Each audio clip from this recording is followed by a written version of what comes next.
Mona, it's a pleasure to meet you. You are from Somalia, you live in Sweden, and you have a remarkable story. Tell me how you came to Sweden in the first place. You were a young teenager. Yeah, I came to Sweden because of the civil war in Somalia, 1991, and I moved to Sweden 94. So I come to Sweden 1994.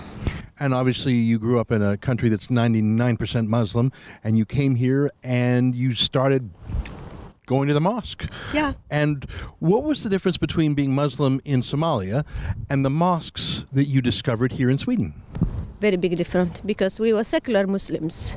We never read Islamic books, but when I come to Sweden, well, we were forced to read about our religion and about inheritance, Islamic inheritance. You have to study Islamic books, Quran, and the sayings of Prophet Muhammad. Women have to cover.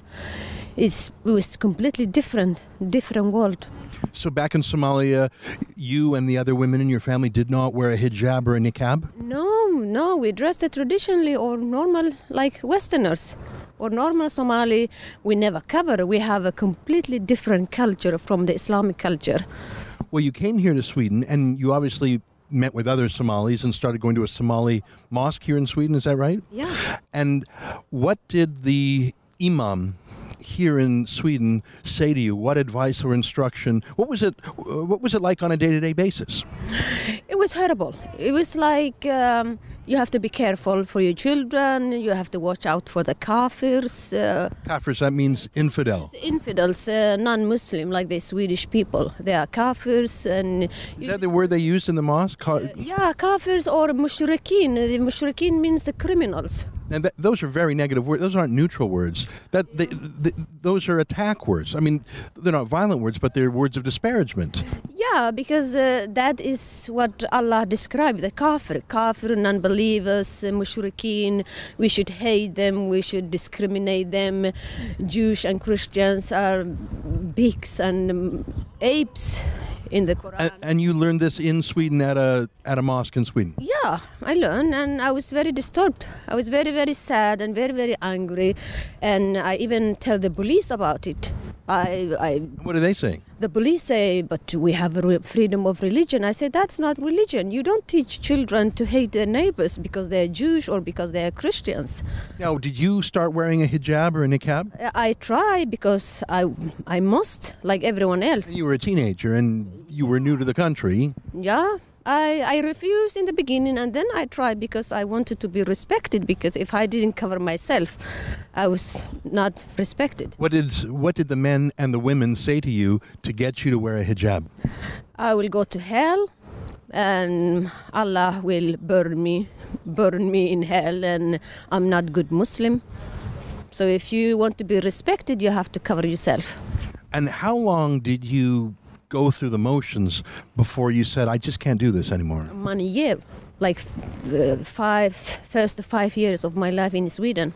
I try on and off, but then I couldn't take it no more. So I became atheist, and many years I was atheist. And now, my understanding is in Islam, if you reject Islam, if you become an apostate, that is the greatest sin of all. Am I correct? Yes, you have to be killed. And how did you break it to your fellow Somali Swedes? How did you tell it to the imam? Did you just stop going to mosque? Did you run away? Yeah, I stopped going to mosque. I stopped visiting my Muslim family and my Muslim relative.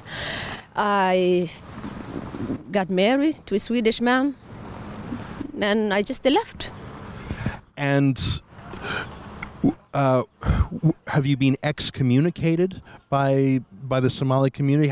How do they, like, obviously you still bump into people from that part of your life. What do they do when they see you? What do they say when they see you? Yeah, they told me not to come to us. Don't come near my daughters or my family, because you will turn them away from the religion. They will tell you that you will do fitna. Fitna means that mischief. You're not good. Don't come to us. What? How does that make you feel? If your own family, it's your own family who said don't come back. Is that? Yeah, many relatives of mine. That's gotta be lonely. Yeah, it's very lonely. It's terrible. But you have to, many people, they're being convinced to stay and wear Islamic dress, Islamic uniform.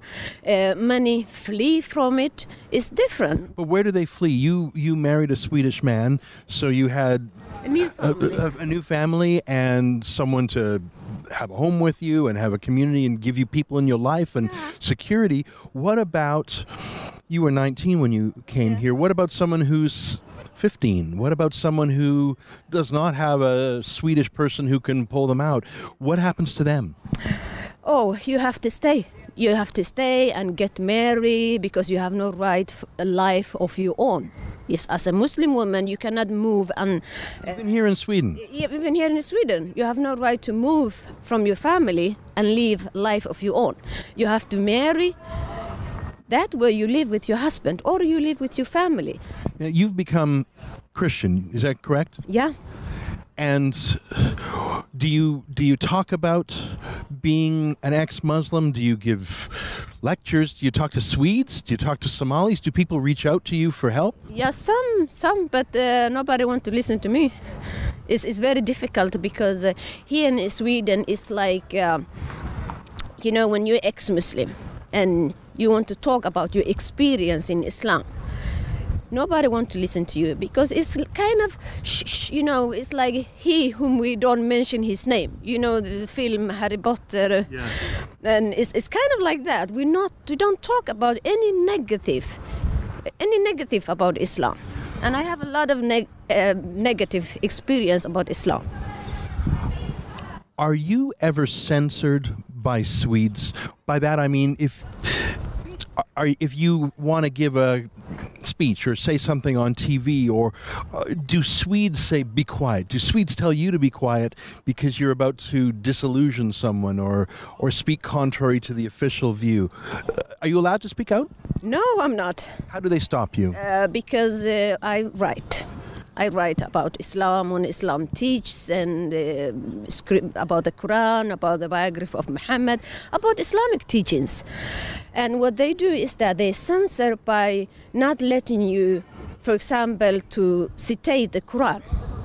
Do not say, and this is according to Quran. Or so who says that to you? In the newspaper, for example, I wrote an article about the veil and why Muslim women wants to wear a veil. And what happens if I don't wear? And then I quoted the Quran that says that women who don't cover, if you don't cover yourself, you will be molested. So cover yourself, respect the woman must to cover herself. They removed that from my article. They didn't want to publish that. This is the Aftonbladet, the biggest newspaper in Sweden. So they publish only half of my... So a white Swedish liberal editor was telling you, a Somali woman who lived this, that you're not allowed to talk about your experience. That's amazing. Yeah, that's what happens here in Sweden.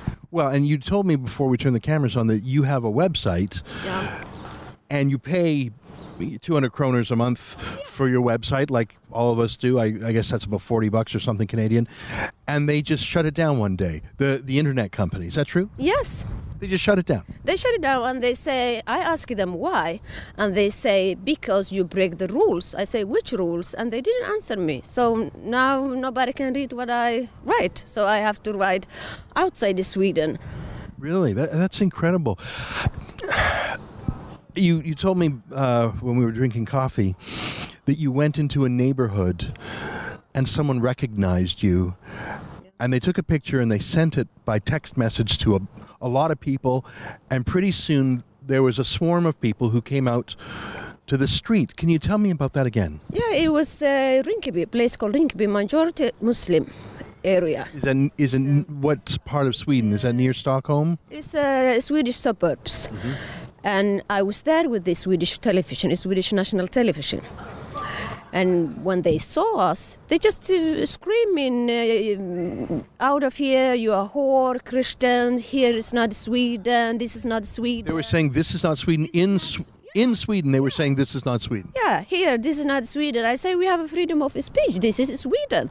And they say, no, this is not Sweden. Who was saying this? Who were these people? Young Muslim men, women. They are all screaming and they throw egg at us and destroy the car. They were bumping and jumping up and down and screaming. And we went from there, we ran for our lives. How many of them were there? Like 20, 30 people. Now, you say you were there with Swedish television. Did they put this on TV? Did they describe 30 people attacking their cars? No, they didn't. They censored, they cut it off. But I filmed that. I filmed that in secret, and I published the pictures of the car that they destroy, and put it in my Facebook. So, Swedish state television, this happened to them, which is incredible news. That's the definition of news. Yeah. But they would rather not tell the news than break the official narrative about Islam in Sweden. Yeah, they don't want to, because they don't want the people to see what's going on here in Sweden. It sounds like you're in some danger. Have you had to have protection? Have you had to change your life? I mean, it sounds like they weren't going to murder you, but maybe they would have if no one was around. I don't know. Are you scared? Yeah, of course I'm scared. I have to move from the area I used to live in Gothenburg. Now I live under protection, a secret location. I can't go out areas like Rinkeby or Bergsjön in Gothenburg, or Rinkeby in Sweden, in Stockholm. I mean, it's not safe for me because they will recognize me and scream. How many people are there like you? Do you have allies? Are there others who want to be free, or is it just you? There are many, but they can't come out and say what. Do they talk to you? Do they email you? Do they phone you? Yeah, we talk, and they just scared because they're scared of losing their jobs. They're scared of being called racist and Islamophobe. It's just Muslim people being called Islamophobe. Yeah. Are you called an Islamophobe? Oh yeah. Are you called a racist? Yes. You have brown skin. How can you be a racist? Yeah, because if you criticize Islam, automatically you will be racist, because they will think like Islam like a race. It's not a race, it's ideology. It's a philosophy, it's a worldview, it's a political system. You can be white, you can be Chinese, you can be African like me and be a Muslim. So Islam, anyone can be converted to Islam, like Christianity or Judaism. This is incredible information, and you've made me sad and worried. But you've been living this for years. Are you sad and worried, or is there hope? Is it going to get better, or is it going to get worse? I think it's going to be much worse. Much worse. Why is that? Because we have a many Muslim coming to Sweden. We have But don't they want to be free? Do none of them want to be free? Or they can't be free? I think some want to be free, but the thing is that Islam will not allow them to be free. And Swedish Islam, which it sounds like in some ways is stricter than your Somali Islam that you grew up with. Yeah, because I never heard of Sharia laws, When I come to Bergsjön and places in Gothenburg, there you have a Muslim Sharia police going around and Sharia police in Gothenburg? Yeah, telling us to cover yourself, you go to hell if you don't. They're obviously not official police. They just patrol. Self-named police, because they go around and telling Muslim women, cover yourself, otherwise you will go to hell. Do the regular police do anything about this? No, I've been trying to tell them, this, please help us. This is what is happening. We don't have a freedom. We don't have a freedom of religion, of speech or anything. It's like totalitarian ideology that you've been forced to live under, even here in Sweden, even here in the West society. It sounds like you came to Sweden and you loved the best of Sweden. You loved the openness, the freedom, the progressive nature. Is that Sweden still alive, or just for some people? Yeah, for some people, for the Swedes, for non-Muslim, of course. So there's two Swedens. Yeah, we have two society. We have the Muslim society and we have the Swedish society. The Muslim society have their own Sharia laws, and women are being oppressed by their family. You have no freedom to go out and take a cup of coffee somewhere with your neighbor. If I have a Swedish neighbor, and he's a male neighbor, I can't invite him and sit with me in a cafe. And people will come over and say, who is he? Is he your husband, or what is this? What are you doing with him? Muslims will come up to you and say, what are you doing with this strange man? Yeah, a strange man. Even if he's a Somali or if he's Swedish, if you sit there with male, they will come and ask him, oh, I saw you yesterday, you are wearing jeans. Why is that? Incredible. You don't have a freedom. There is no freedom in those areas. Well, you've given us a lot to think about, Mona, and you're a very brave woman. And I hope you inspire others, not just here in Sweden, but in my country of Canada, too. Thank you so much.